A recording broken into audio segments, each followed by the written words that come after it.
Здравей, Николай! Ще те помоля да се представиш с няколко думи. Здравейте! Казвам се Николай Русков Русянов, на 42 години. Роден съм в град Хасково, израснал съм в град Хасково, завършил съм средното образование в спортното училище, висшето образование във Варна, защита на национална сигурност, баща на 3 деца. Каква е твоята мисия в живота?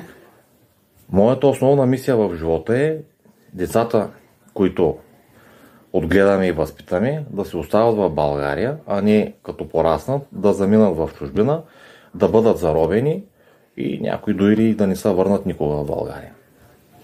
А каква е твоята визия за община Хасково?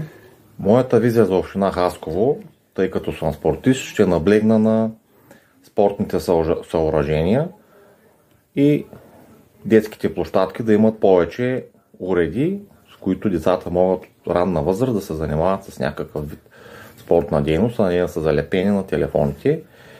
Смятам, че в нашия град има твърде малко спортни съоръжения, а да не говорим за стадионите и в какво състояние са.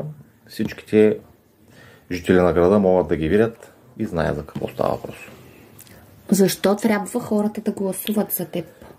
Хората по-скоро да гласуват за каузата децата на България да останат в България.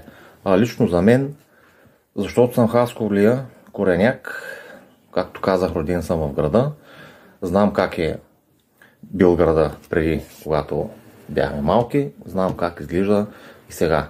Ако получа достатъчно голяма подкрепа от жителите на град Хасково, в мое лице ще имат един човек, който ще се бори за това да върнем града такъв, какъвто го помним, когато бяхме малки деца и си играехме безгрижно и живота беше добър.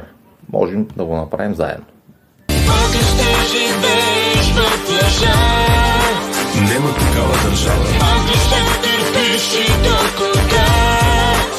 Нема такава държава.